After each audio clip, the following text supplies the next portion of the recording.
प्रिय छात्रों, भारतेंदु हरिश्चंद्र की कविता यमुना छवि का आगे का अंश देखो। मनु जुग पक्ष पतक्ष होत मिट जात जमुन जल, कै तारागन ठगन लुकत प्रगटत शशि अविकल, कै कालिंदी नीर तरंग जितो उपजावत, तितनो ही धरि रूप मिलन हित तासों धावत। मनु जुग पक्ष पतच्छ होत मिट जात जमुन जल।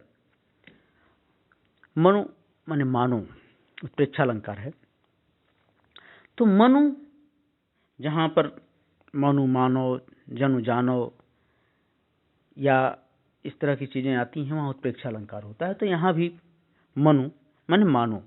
तो मनु जुग पक्ष प्रत्यक्ष होत, मानो यमुना के जल में जुग पक्ष माने जुग माने दोनों, पक्ष माने पक्ष प्रत्यक्ष हो रहे हैं। दोनों पक्ष प्रत्यक्ष हो रहे हैं।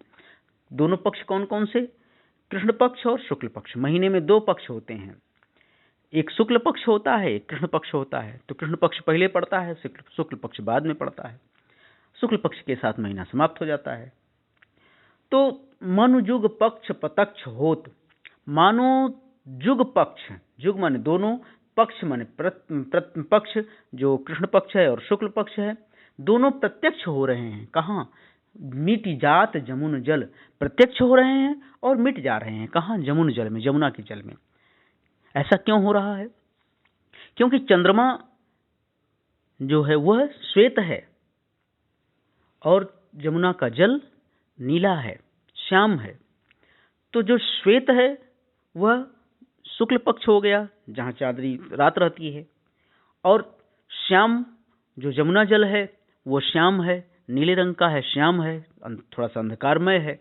तो वो मानो उस रात्रि का वो प्रतीक है जिसमें चंद्रमा नहीं रहता, अंधेरे वाली रात है, अंधेरा पक्ष। तो वही कह रहा है कवि कि यहाँ यमुना के जल में मानो दोनों पक्ष, कृष्ण पक्ष और शुक्ल पक्ष, दोनों प्रकट हो रहे हैं और मिट जा रहे हैं। ठीक है। कै तारागन ठगन लुकत प्रगटत जिमि शशि अविकल, और या फिर ताराओं के दल को ठगने के लिए, उनको ठगने के लिए या उनको परेशान करने के लिए जो शशि है, चंद्रमा है, वो प्रकट होता है और छुप जाता है। या फिर ऐसा हो सकता है या ऐसा लग रहा है कि मानो ताराओं के दल को, जो तारे हैं उनके दल को प्रसन्न करने के लिए और उनको फिर परेशान करने के लिए, दोनों तरह से अटखेलियां करने के लिए चंद्रमा उसमें छुप जाता है और प्रकट हो जाता है।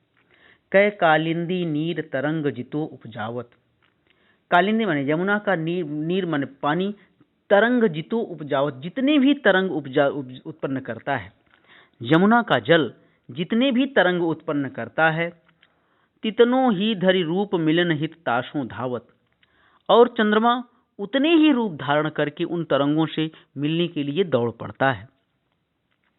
तो चंद्रमा, यमुना का जल जितने भी तरंगें उत्पन्न करता है, मानो चंद्रमा उतने ही रूप धारण करके उन तरंगों को से मिलने के लिए दौड़ पड़ता है। कै बहुत रजत चकई चलत, कै फुहार जल उच्छरत, या फिर रजत माने श्वेत रंग, चांदी के समान श्वेत। तो जो चंद्रमा की चांदनी है वो चांदी के समान श्वेत है। तो ऐसा लग रहा है कि मानो चकई माने चक्का, जैसे उसका चक्रा, जो कुम्हार का चक्र। तो मानो यहाँ पर जल में बहुत से चक्र चल रहे हैं, बहुत से चक्के चल रहे हैं, चक्र चल रहे हैं। और कै फुहार जल उच्छरत, या फिर बहुत सी फुहारें इस जल में उछल रही हैं। तो ऐसे लग रहा है कि मानो बहुत से चक्र चल रहे हैं इस जल में और बहुत सी फुहारें उत्पन्न हो रही हैं।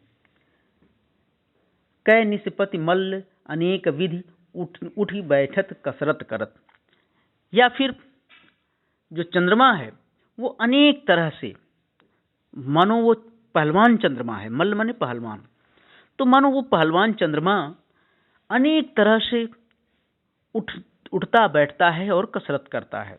क्योंकि जब यमुना की लहरें उठती हैं तो एक लहर ऊपर उठती है, एक लहर नीचे जाती है, एक लहर ऊपर उठती है, एक लहर नीचे जाती है। तो चंद्रमा क्या करता है, लहर ऊपर वाली लहर के साथ ऊपर जाता है, नीचे वाली लहर के साथ नीचे जाता है, ऊपर नीचे कर रहा है।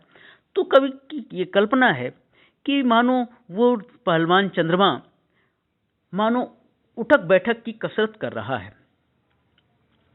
उठक बैठक की कसरत कर रहा है। आगे है, कूंजत कहूँ कलहंस कहूँ मज्जत पारावत। और यमुना के जल में, यमुना जी के जल में कहीं राजहंस कूंज रहा है, कूंजन कर रहा है। तो यमुना के जल में कहीं राजहंस तैरते हुए कूंजन कर रहा है या आवाज कर रहा है, अपनी आवाज कर रहा है। कहूँ मज्जत पारावत, और कहीं पारावत माने कबूतर स्नान कर रहा है, तो कहीं कबूतर स्नान कर रहा है। कहूँ कारांडव उड़त कहूँ जल कुक्कुट धावत, तो कहीं बत्तख उड़ रहे हैं और कहीं जल कुक्कुट, जल मुर्गा या जल मुर्गी धावत दौड़ रही है। तो कहीं यमुना जी के जल में कहीं राजहंस कूंज रहे हैं, तो कहीं कबूतर जो है स्नान कर रहे हैं। मज्जत माने स्नान करना। और कहूँ कारंडव उड़त, और कहीं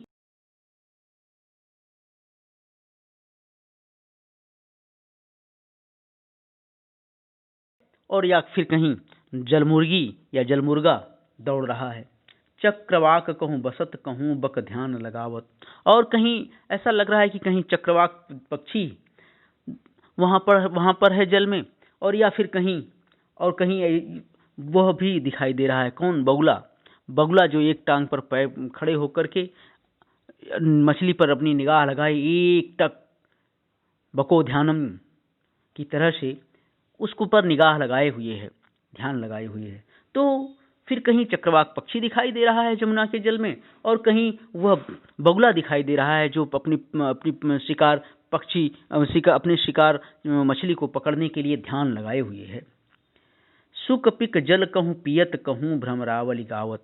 सुक माने तोता, पिक माने कोयल। तो कहीं तोता और कोयल जल को पी रहे हैं, और कहूँ भ्रमरावली गावत, और कहीं कहीं जो भ्रमरों की पंक्तियां हैं या भ्रमर गुंजार कर रहे हैं, या फिर कहीं कहीं यमुना जल के ऊपर भ्रमर गुंजार कर रहे हैं, या यमुना के जल में जो पुष्प खिल आए हैं कमल के या और कुमुदनी के, या इन पुष्पों के ऊपर, कमल के पुष्पों के ऊपर भ्रमर गुंजार कर रहे हैं।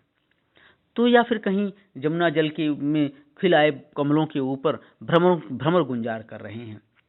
कहूँ तट पर नाचत मोर कहूँ रोर विविध पक्षी करत, और कहीं यमुना जल के किनारे, यमुना नदी के किनारे तट पर मोर नाच रहे हैं, मोर नाच रहे हैं, और बहुरोर विविध पक्षी करत, और विविध तरह की पक्षियां, अनेक तरह की पक्षियां वहां यमुना के